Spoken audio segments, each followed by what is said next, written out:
for our community. And I know no greater fan of the Florida State Seminoles than Zach, but he's also my go-to person for where to find a delicious meal around town. So that's actually how I came to know of this place called Moon Rabbit and the amazing experience to be had there. And I'm really excited because I think food is such an amazing bridge for folks, and it can really open doors for people. So I am just really so pleased to welcome Executive Chef Kevin Tien this morning to share a little bit of his journey and how he's been able to find belonging through a sense of purpose. So Zach, as Ascend GW's president and our foodie in chief, I'll let you take it from here. Thank you, Tina. Can everyone hear me okay? Yeah. Okay, perfect. I can project if I need to. It is truly a pleasure and an honor to be here with you all this morning. We're back in person, right? After, 2-3 years. It's been a long time coming, right? And it's so good to see all of you from wherever you came from around the area, whether it be around the immediate DC proper area or Maryland, Virginia, or even beyond like Philly. Thank you all for being here this morning. It's truly a treat for me, as Tina had mentioned, being in the very deeply embedded into the food community and a couple other ventures that I have. So I'm so glad that Kevin's here to join us, and especially with my wife, who's Vietnamese. I think she would have preferred to be here as well, but she's doing other things and traveling the world and whatnot. But anyways, she does work for the Department of State, by the way. So, and she's on a work trip, so so she has a pass. But as Tina just mentioned, Kevin is the executive chef, owner of Moon Rabbit, and he's an activist in his own right, and really, thinking about how we bridge gaps, bridge communities together through food, and he's a wonderful ambassador and advocate in that regard. So, Kevin, clearly based on your intro, you've really found success as an entrepreneur, as an activist, and in a lot of ways, we think about where we are trying to find our path and find our journey. So, have you always known this is something that you wanted to do? I would say absolutely not. I always like to joke that I'm just cooking for now until I figure out what I really want to do. But I've found a lot of success cooking, and I think a lot of people would be surprised that I actually do not have a culinary degree at all. I didn't go to culinary school. I have an undergraduate in finance, and I have a master's in data analytics. So, with that being said, my cooking's not bad. But growing up in a household, single mom, first generation, born in the U.S. For immigrant parents, so obviously they had to work a lot to support the family, and then it was up to me to kind of take care of my younger siblings, being the oldest kid, and and then to pay my way through school, I worked in restaurants starting in high school, worked all the way through college, got my degree, and then I was like, well, I might as well just keep doing the same thing. Well, so part of what we are talking about here today, and as we've been talking about all year long, is this kind of this community of belonging, right? And Ascend has been leading these conversations nationwide, from all the way to the start of COVID, really, at the advent of anti-Asian hate rhetoric and things like that. So Ascend has really taken it upon ourselves, from all the way from our national president, Anna Mock, to really think about how we are being inclusive, how we foster a sense of belonging, not just within our own community, but across communities. So you kind of talked about how your career is a journey. It started in corporate and went a different direction, and it was an evolution. So I'm kind of curious really about the journey itself, and starting from kind of a maybe perhaps darker side of your story. But where have you felt like the most like an outsider, and how did you kind of work through that? I would say for most of my life, it's kind of feeling like an outsider. That's like a first generation Asian American. It's it's like one of those things. There are a lot of people that were not first generation, and it was hard for me to fit in with other Asian people because I wasn't Asian enough. And then being raised here in the U.S., my family were like, well, we're here in America now, right? And so you should be as American as you can. So it's like my family would barbecue on the weekends, drink Budweiser, eat McDonald's, all these what people think America is or what we thought America was. And I think at the end of the day in school, a lot of us would feel like it didn't matter what we did to be American with our tendencies, our speech pattern, or whatever we wanted to do. We wouldn't look American to everybody else, right? And that was always very hard through school. And then I'll go ahead and say that probably caused a lot of with me feeling lost in translation, right? Because at one end I'm trying to be really American, one end I'm trying to connect with my family and other people that are or that are Asian, so you can feel very lost. It was only until recently, I would say, even during COVID, that I kind of realized that I don't have to be one or the other, right? I'm both. I'm Asian American, and then I would say a lot of that is reflected in the food I do, right? I think for a long time there's this expectation, whether it's from your parents or from food critics or from your guests that come eat at your restaurant. They have this perception of you, what you should be, how you should cook, what kind of job you should have, right? And that's a lot of pressure, especially for me. I went to college, and for I think most people in this room, your parents want you to be a doctor, a lawyer. Your parents want you to do everything that you guys are doing that I'm not doing. And I did that for a little bit. I didn't just cook. I worked a 9 to 5. I made really good money. I made 6 digits, and I had a balanced life, company car. It was great. But I'd rather but I gave it all up because I really loved cooking. There was something I was super passionate about, and I quit my job working for this healthcare tech company. I said, I'm gonna go cook again. They're like, why? Wouldn't you make less money? I was like, absolutely. I'm gonna be really poor. But I did it because I was young, and I figured if I was really bad at cooking, I can always just go back to working my job. But it was worth the jump. I opened up my first restaurant. I wasn't planning to make any money. It was more of a passion project. And then being very passionate, and luckily I have a very good business background. I was able to make that business very successful, right? My first restaurant, Mitsu, became one of the best restaurants in America. So Food and Wine Best New Chef, nominated for James Beard 3 times. My favorite award, my People Magazine Sexiest Chef in 2018. Who would have thought, an Asian guy being known to be sexy, right? I'd like to say I paved the way for Sima Lu, so you're welcome. But it was, and I actually didn't tell my mom that I opened a restaurant. She called me every day, and she was like, oh, how's your 9 to 5? And man, I would lie to her every day. I was like, yeah, just did charts, looked at the computer.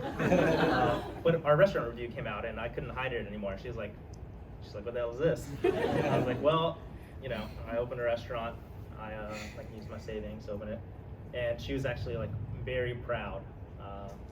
And I think it was right then and there I realized that why did my parents sacrifice, right? I think I put a lot of for me at least, I put a lot of the pressure on myself to kind of live up to what I thought their expectations were. I think at the end of the day they sacrificed because they wanted us to do whatever we wanted and be successful. And I was very lucky to have a mom and family that supported what I wanted to do. I can't say that's the case for other Asian families, but at least for me it was. And she ate my food for the first time the other year. Very nervous about that, and it doesn't matter how good the restaurant is. Cheryl will always find something wrong at the And then and now I'm in a restaurant industry, right? There's a new pressure. It's not pressure from a sense of responsibility to your family, but it's it's the pressure of like living up to what people read in restaurant reviews and the food I'm cooking, what the expectation is from the guests, right?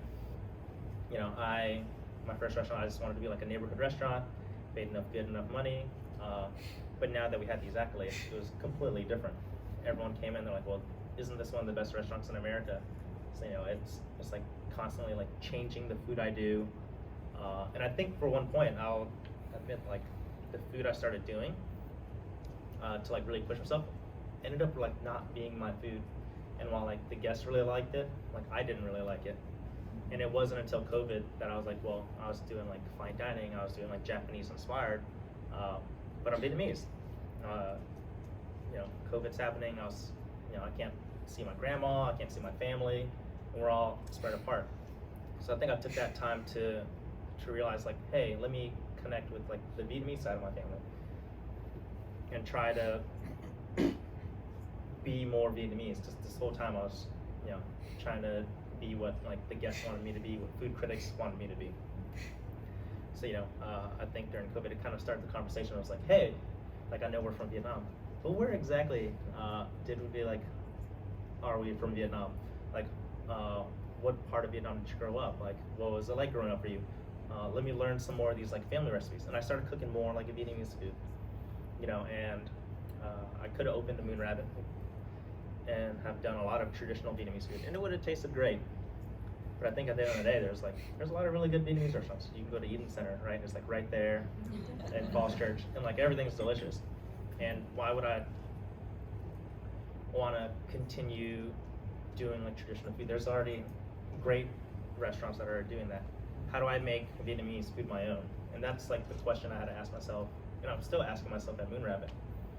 So when I opened Moon Rabbit, I decided instantly that I didn't want to do pho, I didn't want to do banh mi, I didn't want to do rice plates. And for most people, you're like, they'll look at me and they're like, well, you're not even a Vietnamese restaurant. And I was like, well, you know, I'm trying to define Vietnamese food in my own way, right? And I'm taking my experience as a first generation Asian American, growing up in Texas, Hawaii, Seattle, Louisiana, California, and I'm making a Vietnamese cuisine that's all my own. I don't know how you guys like really follow like food shows on Netflix, but Viet Cajun is like its whole own like, food style right now, which is like super awesome, right? And I'm hoping to like kind of do the same and like carve out like a niche for what I think Vietnamese food is to me. So it's using like French fine dining background from the different Michelin restaurants I worked in. You know, I worked for Jose Andres and like learned a lot of like Mexican techniques. And what I've learned through like doing all these different cuisine types is, you know, there's a lot of connections between food between countries that are like very similar and different at the same time. Like I would say like every country has their own version of like an empanada or a dumpling, right? You just call it something different. And a lot of the food that I do, from Louisiana, when I was doing like Mexican cuisine, to Southeast Asian cuisine, there are a lot of ingredients that grow in the same kind of like climate. So, and that's how I like approach my food now, to make it very unique, very like Kevin Tien food. So if you come to Moon Rabbit and you expect traditional Vietnamese food, you're gonna be very disappointed, and I'll probably get a bad Yelp review. But if you come knowing like the kind of food I want to do Vietnamese wise, and like I take those traditional flavors and then present it in a way that's like through my lens as like a Vietnamese American, then you'll kind of see the connections, especially if you know that I'm from Louisiana, because there's a lot of like Cajun food on there. If you know that I like live in Texas, I'm like, whoa, why does he have like his barbecue item? Well, I live in Texas and it's like Vietnamese barbecue, which is really cool, right? And I want to push Vietnamese food in a way that hasn't been like pushed before, you know, and it's up to me to kind of like change that perception of what like Vietnamese food can be. You know, it doesn't have to be like $5 banh mi's, $8 bowls of pho, because if we keep doing that forever, and the people that are selling $5 banh mi's and $8 bowl of pho's, they're going to be forever have to sell it at that price, as prices for all the products go up, and these businesses have to like close. You know, we have to change people's perception for them to value our food as much as we value our food. And that's not just like Vietnamese food. That's like any kind of food that has like a perceived value of being cheap. You know, tacos, Ethiopian food, just whatever. And then, I use this example all the time. DC, we're very lucky to have like the Michelin Guide here. They're not in every city, but they're all over the world. But if you go to the Michelin website, how many Vietnamese restaurants do you think are actually even recognized by the Michelin Guide? Not even on Star, just like on their website. It's like 23. Of all the Vietnamese restaurants in the world, there's only 23 Vietnamese restaurants on the Michelin website. Of those 23, like 80 to 90% of them are viewed as like a bib gourmand, which means it's like good food, but at like a low price. That's still like playing into the perception of like what Vietnamese food is. We're very lucky, or at least I am, to be in a city to where like Moon Rabbit doesn't fall in that category. We're recognized by the Michelin Guide as a Vietnamese restaurant, but expensive. But that gives me an opportunity. I think the journey is like very hard to like change the perception for the guests, to change the perception for Michelin, which is the very like white Eurocentric, like old school, like white guy, tall chef's hat, like the perception of what like really amazing food can be. And I think I've done a lot of stuff. I thought People Magazines was like my ultimate goal, but I think now it's trying to get Vietnamese food to be the first Michelin star restaurant in the world, right? If I can do that, it's a little bit for me, but mostly I feel like I could break through like the ceiling and kind of change everyone's expectations. Like, whoa, Vietnamese food belongs on this pedestal of being like some of the best food in the world. Only recently this year that Filipino food was recognized with its first Michelin star ever. And Tim Flores and Jeannie Kwan in Chicago, their first Filipino restaurant in the world. There's so much good Filipino food. Those of you who live in DC, there's Bad Saint, Purple Patch is excellent. There's like a plethora. You guys are going to the block later today. There's a restaurant there that's run by 2 amazing Filipino chefs, but they deserve to be recognized by this international organization of white folk. But outside of that, I think the journey is like still very tough. My restaurant's in a hotel, corporate hotel, and we're a national, like intercontinental.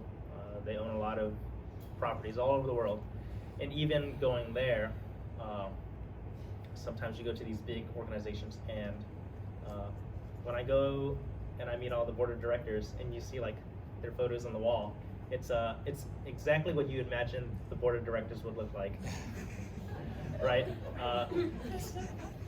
I see you guys laughing because you guys know exactly what I'm talking about. And for them, I'm very grateful for our partnership with them and how much they're supporting me. But I think the question is now is, are they supporting me and my team in the right way? For a restaurant, I would say 98% of our staff is some sort of marginalized community, which is amazing. I go into work and I love it, not because I like get to cook my food and like cook whatever I want, but I get to go into a workplace where everyone looks like me. They can understand a lot of the things I can go through personally and some of the goals that I want professionally. I think that's why we're all here today, right? We're in a room full of people that have similar experiences, and we want to share these experiences. So even though I'm not a 9 to 5 anymore, and I'm more of a 5 to midnight, I'm hoping like some of my experiences can like help everyone else here. Yeah, what a great kind of story of acceptance, right? And that's really the underlying theme is how are we finding ourselves to be accepted in our communities and our workplaces, right? And I think we're all here trying to figure out, how do we diversify those boardrooms that he was talking about, right? But kind of reminds me of this, the funny story that at the National Convention this year in Anaheim in Disneyland. If you didn't get a chance to go next year, July, it'll be in Austin, Texas, your home state. But at the National Convention, the CFO of the LA Clippers had talked about when he joined the team that he was trying to figure out how to find acceptance amongst the players, right? And his journey there. And so what he ended up doing was ended up paying, and he found joy actually. He paid all the NBA players on the team in cash. Think about that. Stacks of cash, millions, just to these players. And as quirky as it sounds, right, it's one of those things where he went and met the players where they are, right? That was their preferred method of receiving payment, rather than direct deposit or whatever the case may be. But that was how he gained their acceptance and how he was able to fit in with the players. So it's just a really funny funny example, right, of how people tend to think about ways to find acceptance, no matter where they are, whatever environment they are, whatever environment they're in, right? So, which really brings me to really my next thought, right? Do you suppose that belonging is about letting someone letting you in to their environment, or is it about doing what you love? You know, I think I spend most of my life trying to fit in, and that's just like so exhausting, right? Like physically and mentally, and depending on the occasion, it could be like financially exhausting too. So whatever, I said fuck it, just We'll leave that out later. We're all adults here. I can curse. Yeah. I can curse. And I think like that's the same thing with the food I was doing. I was like, what am I doing? Like the more techniques I learn that aren't mine, I don't really feel like I'm me cooking anymore. So it's like back to basics. So I think I'm just being me, and I think whenever you're just yourself, I think you stand out amongst your peers, right? Like, because if you try to be like everyone else, you're just like everyone else, and you'll get like lost in the noise in the crowd. But if you're yourself, you'll stand out because you're you, and everyone will see you as you, which I think is the amazing thing, and I think it takes a lot of like personal self-reflection and like a good support system to like realize like your own self-value and what you bring to the table. I think once we personally realize that, and then you offer what you have to give, only you can know like what you offer, and then you kind of like you give all of yourself into that, whether it's like your cooking, it's your knowledge of X, Y, and Z, and there's going to be someone that appreciates that. If you're at a company and they don't recognize your talent or what you bring to their table, that's not the company you should be with. That's not the restaurant group you should work for. That's not the hotel you should partner with. There's someone else out there that'll recognize you for you and pay you to be you. There's a million companies hiring, and there's at least one of them out there that'll appreciate you. So,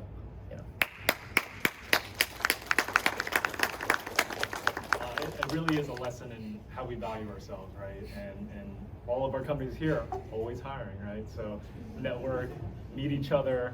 You never know, your next great opportunity might be right here in this room.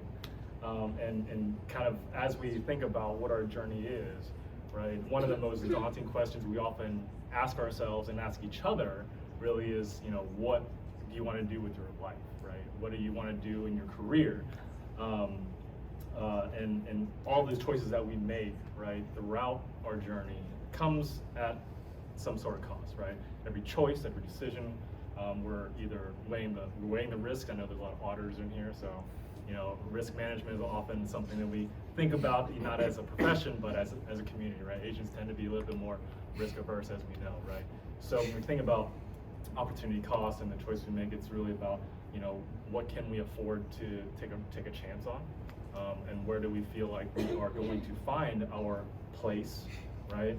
So in that sense, right, Kevin, what kind of advice would you give all of us here in terms of what they're searching for? How would you answer the question of what are you trying to do with your life? I know I'm trying to figure out still what I want to do with my life, but what kind of advice would you offer to everyone here in terms of searching for an answer to that daunting question? Oh, that's I don't think there's any kind of right answer to that, right? Like, but what I am a firm believer in is like visualizing like what you want to do, and then just do it. Thank you, Nike, for inspiring me every day. But it's really just do it, because when I opened my first restaurant and quit my job, you know, I could still be working the 9 to 5 if I thought like, what if, right? But I like, you know, did my risk assessment, and I figured like, yes, very high chance of failure, but I was also very interested enough in like that small percentage chance of success, you know. And I thought about it, you know. I was like, do I really feel like sitting here at this desk 1 to 5 years from now and say, oh, I could have left and opened a restaurant, or should I just go try to open a restaurant and see if it works out? Because this desk is still going to be here, but that restaurant opportunity won't be there, you know. And that was how I did it. I said, I have to do it now, because if I don't, I'm going to regret it forever, you know. There will always be jobs out there, but your opportunity to like do what you love will not always be there. So that's how I made my decision. You know, it's funny. We often hear that old saying, right? If you do what you love, you'll never work a day in your life, right? Is everyone awake here? No, that's not true. I work so much. But do I love it? Absolutely. Is it a lot of work? Man, I work 7 days a week. I'm gonna go to work right after this. You know, I actually just had a baby like 2 days ago. I didn't go out to the club last night.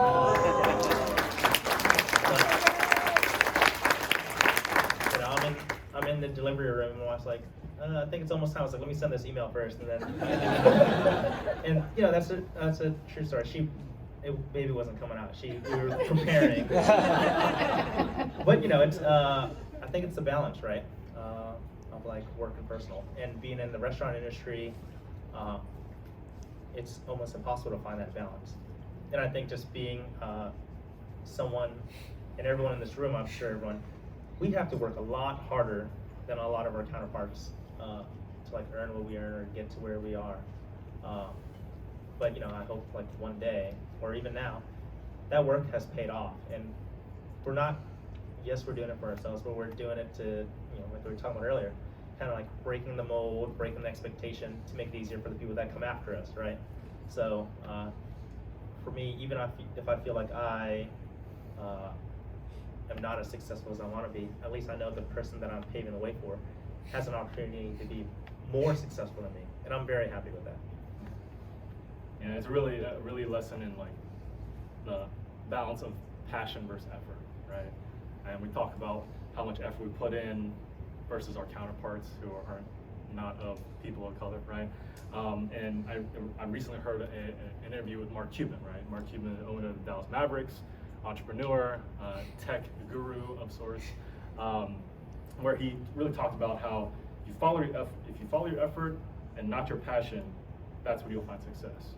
And so I kind of was a provocative statement, right? And we think about following our passion and how much, obviously, effort that's put in when you follow said passion. So would you agree that you follow your effort first and passion is sort of secondary, or do they go hand in hand? Or what are your thoughts on that? I think they go hand in hand. Hard work definitely does pay off, but you know, it's like working hard in a smart way, right? You know, it's being, you know, just being smart in like what you're doing. You know, isn't there a saying? I don't know if I'm old enough to like remember the saying, but it's like if some people work hard like a fool, and you know, that's probably not. I just made that up, maybe. But if you work hard and you do it smartly, then you'll end up where you want to be. That's what I really believe, you know. And if you're not where you want to be, like career-wise, I think you'll find something along the way that makes you just as happy, and you work that hard. You know, maybe you work at a job really hard and you don't get to be the CEO, but all along the way, you meet your significant other at your job, and like that's rewarding, I guess. And on that note, we actually have many couples who have met at Ascend events. So if you are looking for somebody, they just might be in this room. Speed dating at 12. Yeah, speed dating is called lunch, so network. But we are coming near the end of this. But so prep your questions. We're gonna have open up a Q&A in a few minutes here. So we will have mic runners around, or a mic runner Madam EVP over there, who will be running around with a mic. So think of your questions. Kevin's an open book, as you can tell. So before we get to that, I'm going to exercise a little bit of privilege here as your moderator here. But tell us really, I'd love to know really about the story behind Moon Rabbit as a name, as a restaurant, how you came up with the concept. Yeah, so kind of like what I said before, I was always cooking. My first restaurant, very Japanese inspired, because that was like my first job, was working in a Japanese restaurant. And it was what I knew, it was kind of like what was safe for me to do my first restaurant, and it was very successful. But during that time, when I started doing dishes that were Japanese based, but really influenced by more of my upbringing, those were the dishes that like everyone like loved the most. And then during the pandemic, I decided I wanted to do more Vietnamese food, but in my way. So couldn't think of a name at all. Just like everything I thought of was absolutely terrible. And then I heard the story about the moon rabbit, and there's like a variation in like a lot of different Asian cultures. But the basis for most of the stories, it's the rabbit was an animal that's virtuous. If you look at the moon, there's like a silhouette. If you look at the silhouette, it looks like a rabbit with a mortar and pestle. But the rabbit gets to live on the moon forever amongst the gods because it was deemed virtuous through a sacrifice. And I think during like COVID, everybody was kind of like sacrificing a lot. You sacrifice your friends, your family. For me in the restaurant industry, it's very hard because no one's eating out anymore. I'm just like doing to go. But I think a lot of people in the restaurant industry were still like sacrificing, making meals for frontline workers, delivering food to hospitals. A lot of restaurants were transforming into like your local pantry or grocery store to provide for their neighborhood. And I think my perspective of cooking changed right then and there. I think when I started cooking, it was kind of for like the guts and glory. And then the whole world goes into a pandemic, and well, why are we cooking? I think I was always so focused on what was like on the plate that I didn't really think about like I forgot about like the power of food and like what it can do. Now that we're cooking for others, and I think that's what I'm doing now, right? During the pandemic, there was like a huge increase in awareness for all kinds of like different social justice, from both Black Lives Matters to the increased like attacks on Asian Americans. And as like as Asian people, what did our parents and grandparents always say? They told us not to say anything, right? And just keep your head down and work hard, ignore everything, whatever. It's none of our business. But it is our business. Like our own people are being attacked. Like if you watch these videos on news, like holy shit, that looks like that could be my grandparents, it could be your grandparents. It could be your best friend that's getting attacked. So for me, as a chef, we had a platform and people actually listen to me. Look, we're in a room, there's a group of people listening to me. I said, well, what can I do to help? And I was like, well, I don't know how to do anything besides cook. So I was like, well, let's cook, let's raise money.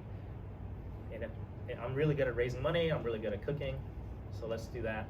Then we can take this money, and we now formed a nonprofit that raises money. We donate to different lobbying groups or nonprofit organizations that'll help others, right? My goal is to get money in the hands of people who like need it the most and who can create change. Because I can't do that, but I can get people to pay for food.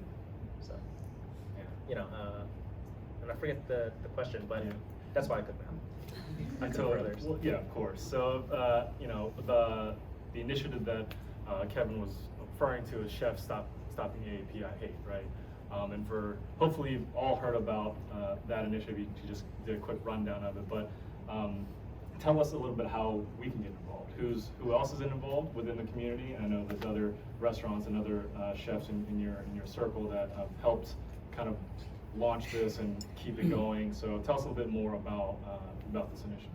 Yeah, so Chefs Stopping API Hate really started with like we started talking about it a few weeks before actually the shooting in Atlanta, and then the shooting in Atlanta happened, and I think that's when it like really kind of hit harder. Like for me, I felt like a sense of guilt. I was like, I didn't say anything soon enough. I should have said something. I'm young. and people actually listen to me.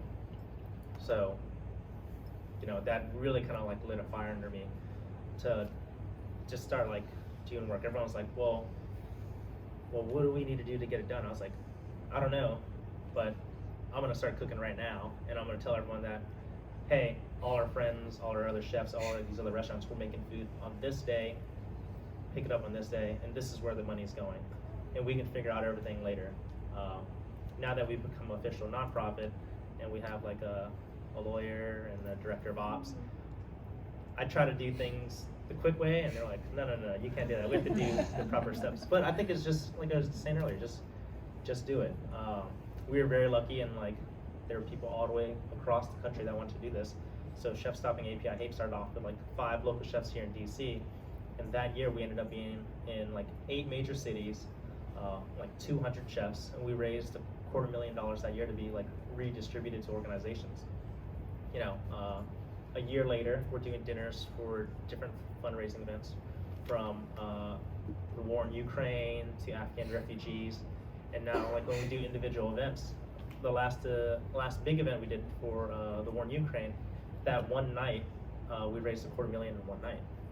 You know, so something that started off as like an idea of like, hey, we just gotta like make money and help people, turned into something bigger a year later. So you really don't know where it's gonna end up, but you know, you just gotta take that first step. Yeah. And for those of you that want to get involved, I'm on paternity leave at the moment, but we're starting our kind of like stuff to do next year to raise money, which includes like Lunar New Year's is coming up, so we're gonna try to figure out how to do a big like night market, and then after that, lots of things going on, and we're just gonna start doing events that'll be fun and educational. We've partnered with the Anti-Racism Resource Center over at American University, and we figured, you know, these events aren't just about like eating good food and reading the menu, but it's, once you get people to the table, it's a chance for education, an opportunity to learn about the history of like racism in America in its current climate, as well in the present, and then what we can do to like change that in the future, which is really great. And I think that's just kind of like seeing like who's doing what out there. I'm not sure where everyone's from, but just see what your neighborhood or your town is doing locally, and do that. You know, you don't have to do anything on like a large scale. You know, I think one of my favorite like nonprofits that started during COVID was Bakers Against Racism. You know, it just literally asked people to like bake cookies in their house all over the world, and unofficially they've raised like over $2 million from like random bake sales to like combat racism, right? And that's, everybody can do that. You don't have to be a professional chef. You can just like sell cookies from Pillsbury. Yeah, so just do it, right? And funny story, actually, my sister is an avid baker, and she got involved with Bakers Against Racism. And I, as a food photographer, she asked me to go take her photos for her. So she actually got a lot of her friends were like, "Oh, those look so professional." I'm like, so it's a little bit of an ego boost for me, of course, but it is for a good cause, right? I didn't ask for a cut of her cookies, so everyone benefited. But leadership, right? Inclusion, advocacy, all principles that we really strive to kind of follow in our workplace and our communities. So, and really amongst each other as friends and family, right? But really, and to wrap this whole thing up here, really, I'd love to ask you, Kevin, kind of what behaviors do your staff encourage really to help colleagues, your guests, your collaborators feel like they belong in your circles? For us in our restaurant, a sense of belonging is, I think I could easily have a lot of people come in and just like serve or cook like whatever I want to cook. But I think my restaurant would be very boring and no one would want to go there. So I run our restaurant very differently. I ask everybody every day, I was like, hey, what food are you interested in? What do you want to do? You know, actually each week, or not each week, but like I'll say, hey, this is our mystery ingredient of this month, because this is what's in season. Like for example, during the summer, it's like it's corn, right? Corn kid. We brought in corn. I said, everybody, I don't really care what you cook, but make a corn dish. And then we had 20 different corn dishes come up. We tasted it all. And you know, and the dish that actually went on our menu was from a cook that had the least amount of cooking experience, which was like really amazing. And he never thought like, he just did like a simple sauteed corn dish that had like dried shrimp and garlic and ginger and onions in it. But you know, that his simple dish was so full of flavor and so like inspirational because he spent so much time researching how corn and Vietnamese food can be won, and ended up being like we came up with a new dish. It was a corn salad with a toasted coconut mousse and like charred baby corn and charred radicchio, and it turned into this like beautiful dish that became like our best seller of the summer. So I think at the end of the day, it's just like inviting everyone to the table to have a conversation, to like listen to their ideas, whether they have experience or not, because you never know who's gonna have that like great idea or what they can contribute. And I think that's why like our restaurant is as successful as it is, because I'm asking everyone to be like a part of like this big picture of like helping me evolve Vietnamese food, because I can't do it on my own. I've done a lot of stuff by myself, and it's hard, it sucks, and I can only get so far.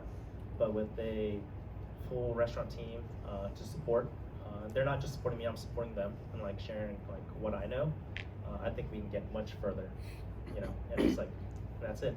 You can go so far, and the road is endless as long as you have your community, right? And I think it's better to share ideas and be inclusive, because we're gonna get to even greater heights. Yeah, thanks, Kevin. And that really reminds me of that, you know, that very popular quote, right? If you want to go fast, go alone. If you want to go far, go together. We're still not awake. Okay. It's cool. It's cool. I get it.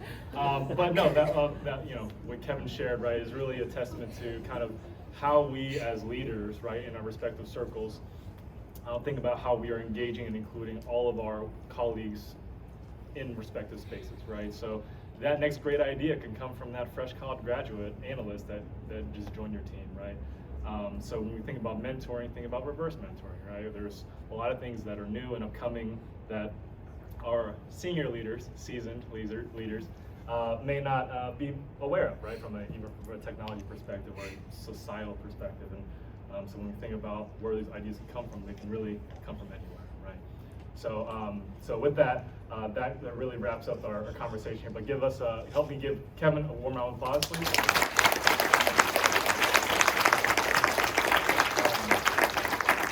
So with that, we'll open up the Q&A. For those who have questions, just raise your hand and we'll get the mic over to you.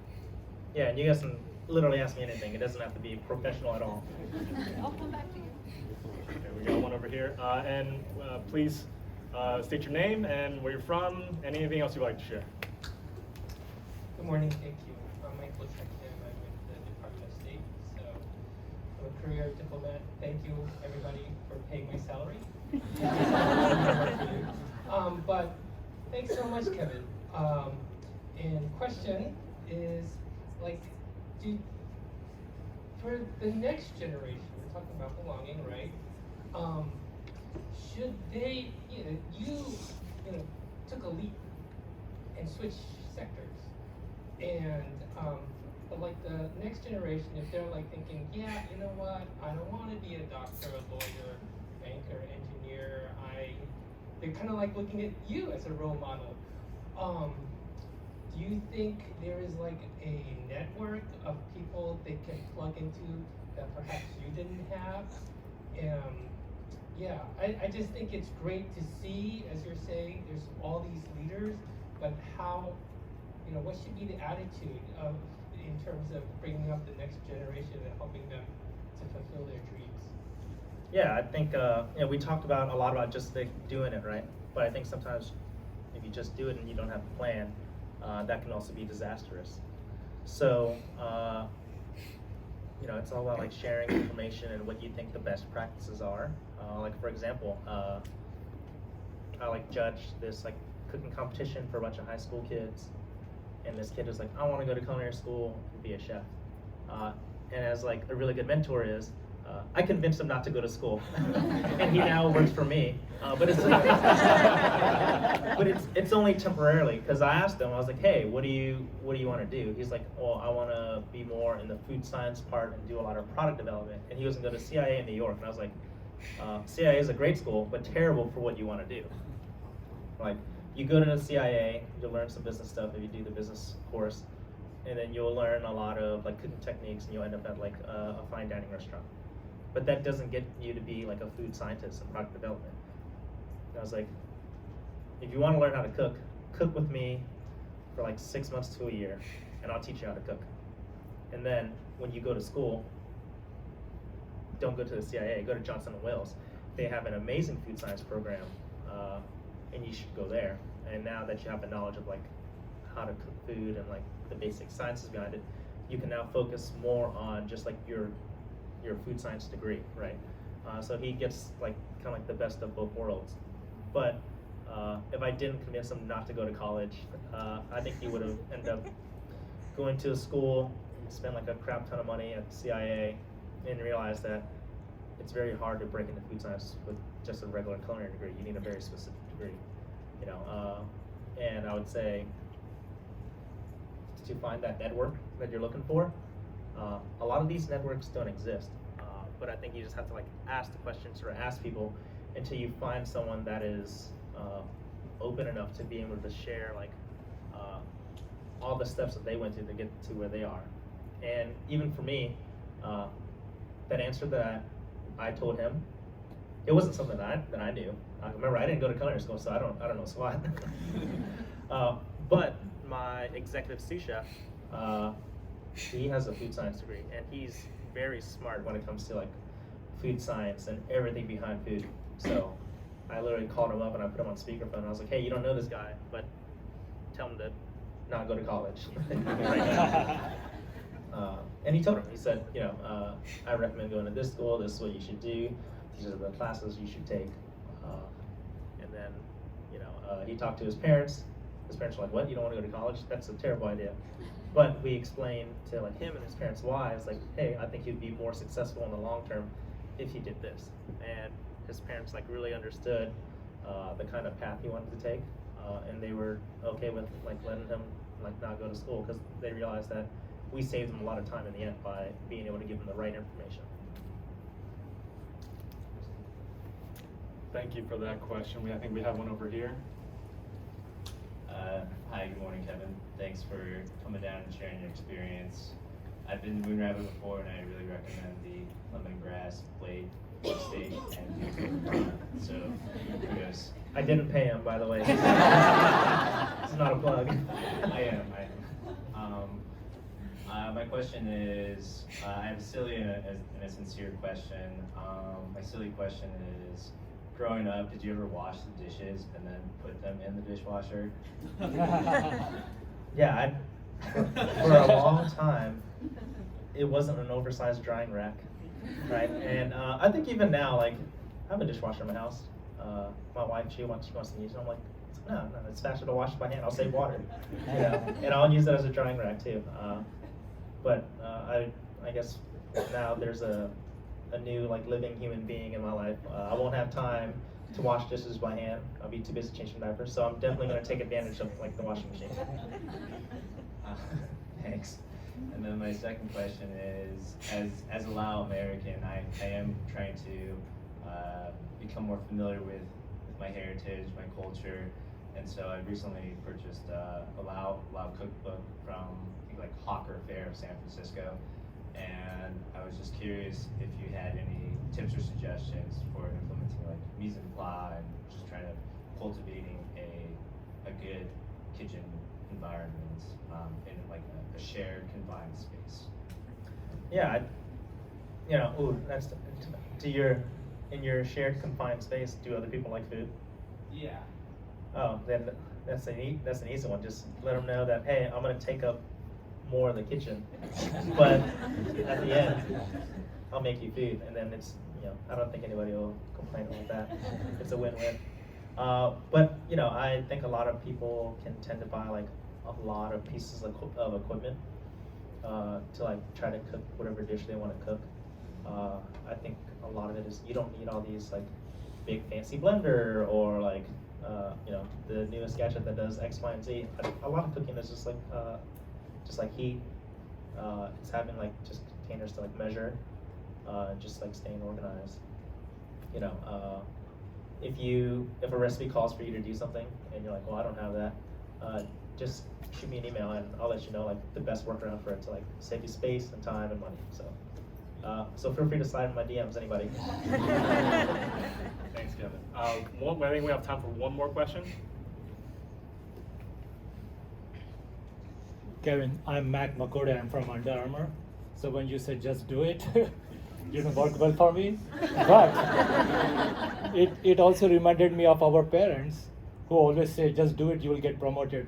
Both Nike and our parents are wrong. Under Armour has a better slogan. I will show leadership. I will speak out, like you said. But the best slogan you gave us was, fuck it, we're going to do it. Thank you. Well, this might motivate Nike to become a sponsor at some point. But thank you, Mac. You know, we certainly appreciate Under Armour's partnership as always. So I think that about does it for us this morning. Once again, please join me in thanking Kevin for his time this morning.